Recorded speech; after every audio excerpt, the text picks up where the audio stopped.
Hello everyone, today I'm going to talk about the craziest serial killers in history.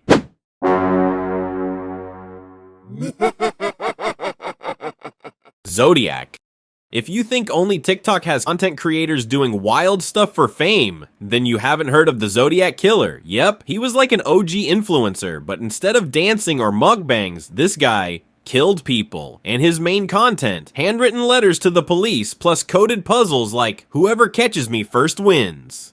Zodiac started his career in December 1968. Like, back then there was no YouTube, so he chose to get on TV by killing 2 people on Lake Herman Road, California. Then he got addicted to fame, and the next year he released more episodes, constantly attacking, constantly sending coded letters like, whoever solves this mystery will know who I am. His favorite targets were couples in secluded spots, 5 confirmed cases, but in his letters, he claimed to have killed 37 people. True or fake? No one knows, but he had cops feeling like they were trying to play Sudoku blindfolded. To this day, Zodiac remains one of the most successful ninja vanish cases in history. John Wayne Gacy, killer and part-time clown. This guy was like managing a KFC by day, plays trumpet for kids at night. Sounds wrong, but sadly, it's true. Gacy actually had a pretty sweet start. Married the daughter of a KFC owner, was given the job of managing the restaurant. But don't let the smell of fried chicken fool you. Behind the scenes was a horror show.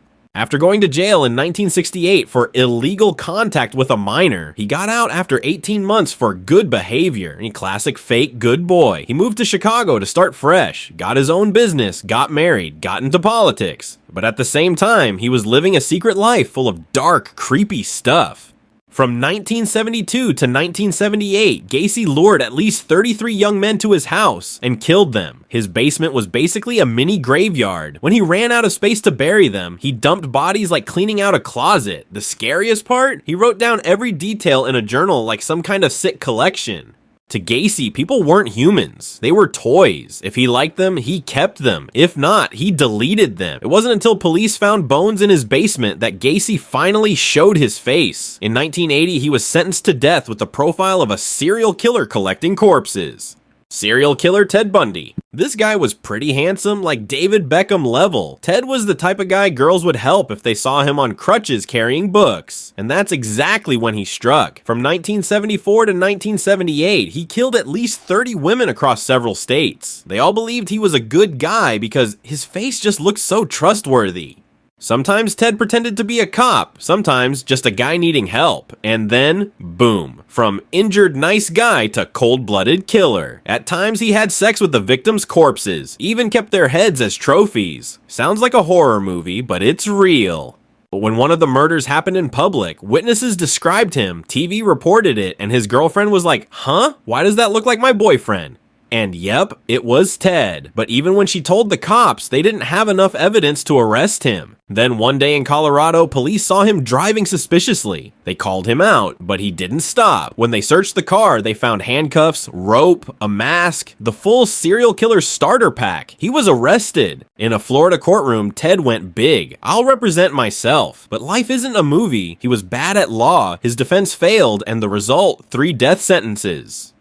Cannibal Jeffrey Dahmer, serial killer and Hell's chef. If Gordon Ramsay had been born in hell and preferred human meat over steak, that would be Jeffrey Dahmer. He didn't just kill people, he enjoyed eating them and keeping parts of their bodies. Jeff grew up like a dark episode of Family Guy. His dad was always at work, and his mom was constantly unlocking her yell plus curse plus hit dad combo. After his parents divorced, his mom packed her bags and left for good, abandoning Jeff at home like forgotten furniture. And Jeff had a strange childhood hobby, dissecting animals and collecting bones. His first victim was Steven, whom he met at a rock concert. Dahmer invited him over for a game of pool. Now, but when Steven wanted to leave because, sorry bro, I'm not gay, Jeff switched into no one leaves me mode and killed him.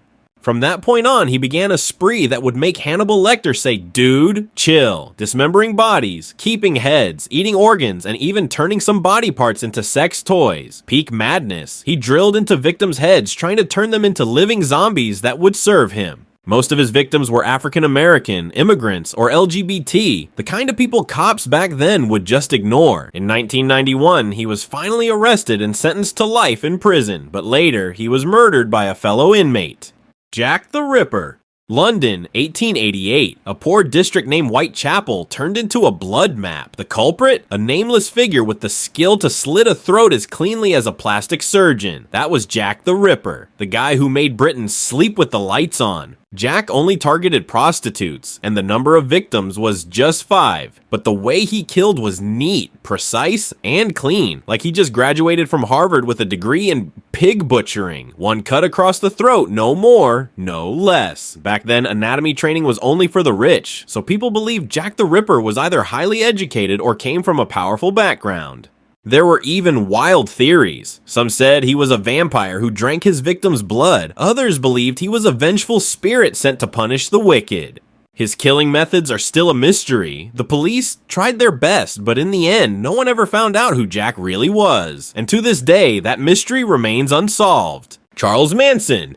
He founded his own cult, the Manson family, preaching an impending race war he called Helter Skelter. How did he create content? Ordering followers to murder celebrities and blame black people to stir up racial tensions. In August 1969, Manson's followers, mostly young women, broke into the home of pregnant actress Sharon Tate and murdered her and 4 others. The next night, they murdered Leno and Rosemary LaBianca. They left the words, "Death to pigs," written in blood, not as makeup, but to fool police into thinking it was the work of a black gang.